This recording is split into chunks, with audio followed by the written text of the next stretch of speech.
ఐటీలో ఎంట్రీ కావాలా? Trainee software engineer గా అజా కోడింగ్ ట్యూటర్ లో 2 వీక్స్ ట్రయల్ పీరియడ్ లో వెంటనే చేరండి. ఏ హీరోస్ చెప్పేవాళ్ళు సెట్ లో ఉన్నప్పుడు నువ్వు మంచి లీడ్ రోల్స్ ట్రై చేయి, హీరోగా ట్రై చేయి, డెఫినెట్ గా మేము సపోర్ట్ చేస్తాం, ఇలాంటివి ఏమన్నా అన్న తర్వాత మీకు డెఫినెట్ గా నేను లీడ్ రోల్స్ చేయాలి అనిపించిందా, లేకపోతే మీకే ఉందా ఫస్ట్ నుంచి? అంటే ఏ హీరో చెప్పలేదు sir frankly.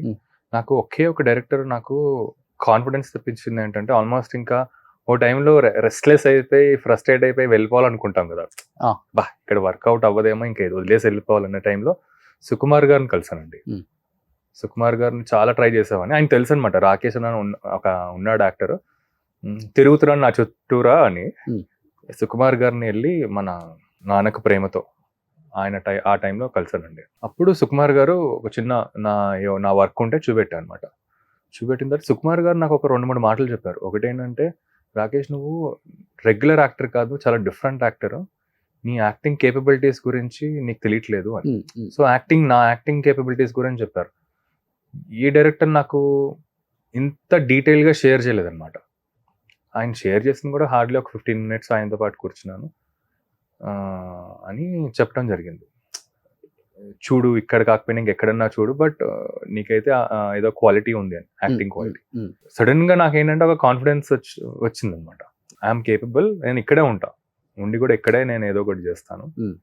I will even though it is tough, I will make sure that నేను ఇక్కడే ఏదో సాధిస్తానని. ఇంకా ఈ ఇండస్ట్రీ కాకుండా ఇంకే ఇండస్ట్రీ వెళ్ళిపోదాం అనుకున్నాను అనమాట. ఇక్కడే ఉంటాను, ఇక్కడ బయటకు వెళ్ళిపోదామో లేకపోతే అని అనుకున్నాను. లేదు, కానీ ఎప్పుడైతే సుకుమార్ గారు అది చెప్పిన తర్వాత నేను ఇక్కడే ఉంటాను, ఇక్కడే ఏదైనా చేస్తాను అని. ఓకే, సో బ్యాక్గ్రౌండ్ ఏం లేదు ఇండస్ట్రీ మీకు? లేదండి. సో ప్రభాస్ గారితో బాహుబలి మర్చిపోలేదు కాబట్టి రాజమౌళి గారితో యాక్ట్ చేయడం అంటే పెద్ద విషయం. ఆయన డైరెక్షన్ లో ప్రతి యాక్టర్కి ఒక డ్రీమ్ అని చెప్పుకోవచ్చు. ఇప్పుడైతే ఆ డ్రీమ్ ని మన దరిదాపులకు కూడా వెళ్ళలేని ఆర్టిస్టులు చాలా మందిని చూసాం, బట్ బాహుబలితో మీకు దక్కింది కాబట్టి ఏం చెప్తావు? ప్రభాస్ గారితో వర్క్ ఎక్స్పీరియన్స్ అంటే ఏమని చెప్తావు? ఆయనతో నాకు మిర్చి, బాహుబలి ఈ 2. బట్ ఆఫ్టర్ బాహుబలి ఇప్పుడు ఆయన పాన్ ఇండియా స్టార్ కదా, సో ఇప్పుడు ఎలా ఉంది ఆ జర్నీ? కలిసావా ఎప్పుడన్నా? దాని తర్వాత కలవలేదు. ఈ ప్రాజెక్ట్ తర్వాత నెక్స్ట్ మంత్ వెళ్ళి ఒకసారి కలుస్తా. ఓకే, ఆ యాక్సెస్ ఉంటుందా? ఉంటుందండి ఇప్పుడు. ఓకే, మరి మంచి కాంటెంట్ తీస్తే సపోర్ట్ చేయడానికి నేను ఎప్పుడు రెడీ అనే ఆర్టిస్టులు అంటే హీరోస్ చాలా మంది ఉన్నారు మన ఇండస్ట్రీలో. అలాంటిది నువ్వు వర్క్ చేసిన హీరోస్ తోనే నీ సినిమాకి ప్రమోట్ చేయించుకోవడానికి ట్రై చేయలేదా, లేకపోతే ట్రై చేస్తే అది ఫెయిల్ అయిపోయి బరస్ట్ అయి మాట్లాడాల్సి వచ్చిందా మన స్టేజ్ మీద? బేసిక్లీ నా పాయింట్ కూడా సార్ నాకు ఏంటంటే, అంటే డెస్పరేట్ అవ్వకూడదు. ఎందుకంటే ఇప్పుడు ఫర్ ఎగ్జాంపుల్ నాకు వీళ్ళందరూ తెలిసినా కూడా ఆ టైంకి వీళ్ళు రాకపోవచ్చు సార్. ఓకే, ఇప్పుడు ప్రభాస్ గారు తీసుకోండి, లేకపోతే బన్నీ గారు తీసుకోండి, ఇంకెవరన్నా. బట్ వాళ్ళ టైం తీసుకొని మనం ఫిక్స్ చేసుకోవచ్చు కదా? చేసుకోవచ్చు అండి. బట్ ఎలా ఉంటుంది అంటే, లాస్ట్ 1 month ప్రమోషన్ ఉంటుంది. మనం ఆ 1 month కాస్త ఇంకా 20 days అయిపోద్ది. సో ఆ టైంలో మనం అంటే సినిమా కూడా ప్లాన్ చేసుకోవాలి. అంటే ఎలా అయిపోద్ది అంటే, మన cinema planning around the celebrity అయిపోవచ్చు. సో అది చాలా ఒక ఇంటిమిడేటింగ్, అంటే అన్సర్టైన్ సిచ్యువేషన్ అది. ఓకే, సో నా పాయింట్ కూడా ఏంటంటే, మొన్న ఆ స్పీచ్లో నా షేరింగ్ ఏంటంటే, మనం కాన్ఫిడెంట్గా మనం స్టార్ట్ చేసాం సినిమా. ప్రొడ్యూసర్ తీసుకోండి, యాక్టర్స్ తీసుకోండి, ఇంకా టెక్నీషియన్స్ తీసుకోండి, ఇది ఇన్నర్ సర్కిల్.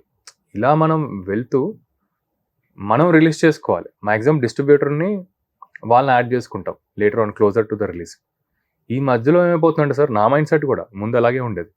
సెలబ్రిటీ ఉంటేనే ఈ సినిమా ముందుకెళ్తుంది, సెలబ్రిటీ లేకపోతే వెళ్ళదు అని ఒక చిన్న గాబరా వచ్చేస్తుంది. చిన్నది కాదు, స్టార్ట్ అవుద్ది.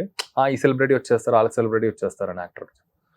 బట్ లేటర్ ఆన్ ఏంటంటే, అవ్వచ్చు అవ్వకపోవచ్చు, వాళ్ళ మీద డిపెండ్ అయ్యంటే సినిమా వెళ్తుంది వెళ్ళకపోవచ్చు, అలా అయిపోతుంది సార్.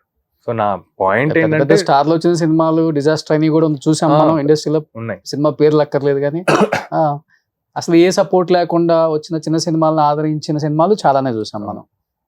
నా పాయింట్ కూడా సార్, మార్కెటింగ్ మీద కాన్సన్ట్రేట్ చేద్దామని. అవును, మార్కెటింగ్ ఒక సాలిడ్ క్రాఫ్ట్ సార్ అది. ఓకే, మనం ఫిల్మ్ మేకర్స్కి తీసుకోండి, ప్రొడ్యూసర్స్ తీసుకోండి, జస్ట్ హోర్డింగ్స్ వేసేద్దామా, లేకపోతే డిజిటల్లో చేసేద్దామా, లేకపోతే టీవీలో వేసేద్దాం, పేపర్లో వేసేద్దాం అని ఉంది.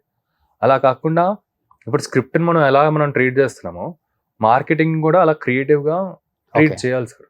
చేయగలుగుతాం కూడా. అంటే 15 years నుంచి ఇండస్ట్రీలో ఉన్నారు రాకేష్ మీరు. అంటే మీకు బాగా తెలుసు అసలు ఇండస్ట్రీ అంటే వాట్ ఈజ్ వాట్ అనేది మీకు బాగా తెలుసు.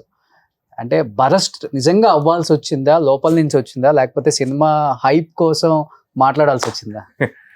లేదు సార్, హైప్ కోసం అని కాదు. ఓకే నేను యాక్చువల్ గా చాలా చాలా పొలైట్ గా అడ్రస్ చేద్దామని ఎక్కా సార్ స్టేజ్ మీద. ఓకే. ఇదే 3 పాయింట్స్. ఎక్కడ గాడి తప్పింది? అంటే ఇంకా ప్రొలాంగ్ ఫ్రస్ట్రేషన్ ఉంటుంది కదా సార్, ఎన్నో Hmm. ఇయర్స్ నుంచి. Hmm. నా డిపెండెన్సీయో లేకపోతే ఆ సప్రెషన్, ఆ సఫరింగో అదంతా యాడ్ అయిందేమో. Hmm. అంటే మీరు అన్నారు ఒక మాట, ది సినిమాకి నేను చాలా మందికి మెసేజ్ పెట్టాను, ఎవరి దగ్గర నుంచి నాకు రిప్లై రాలేదు. అట్ ది సేమ్ టైం ఈ సినిమా రిలీజ్ తర్వాత కూడా, ఇప్పుడు ఈ ఫంక్షన్ తర్వాత కూడా నేను ఇంకా మెసేజ్ చేస్తాను, ఇంకా ఏదన్నా వాళ్ళ సైడ్ నుంచి సపోర్ట్ వస్తుందేమో ఎక్స్పెక్ట్ చేస్తున్నామని చెప్పేసి అన్నారు. అవును. ఎవరికి మెసేజ్లు చేశారు? ఎవరు మీకు రిప్లై ఇవ్వలేదు? ఎవరు మేము రామన్నారు? పెద్ద పెద్ద స్టార్లా? అంటే సార్ బేసికలీ నా ప్రొసీజర్ ఎలా ఉంటుంది సార్, అందరికి స్టార్స్ కి డైరెక్ట్ గా నేను అలా చేయను సార్. వాళ్ళు ప్రాబ్లీ వాళ్ళ చుట్టుపక్కల మనుషులకే చేస్తాను నేను. Hmm. సో అదొకటి.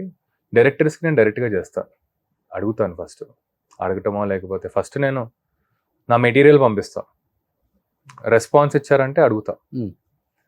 సో బేసికలీ నేను నా బేసికలీ నా ట్రెడిషన్ మెథడ్ ఏంటంటే అంతా డైరెక్టర్స్ లిస్ట్ వేసుకుంటా. ఏంటి, టాప్ డైరెక్టర్స్ నుంచి అప్కమింగ్ డైరెక్టర్స్ వరకు అందరినీ రీచ్ అవుతా, ఎవరిని వదిలిపెట్టను. అందరు యాక్టర్స్ని రీచ్ అవుతా మ్యాక్సిమం. డైరెక్ట్గా కాకపోయినా వాళ్ళ మేనేజర్స్ కన్నా లేకపోతే వాళ్ళ ఒక ఉంటుంది అనమాట, వీళ్ళతో రీచ్ అయితే పని అవుద్ది అని.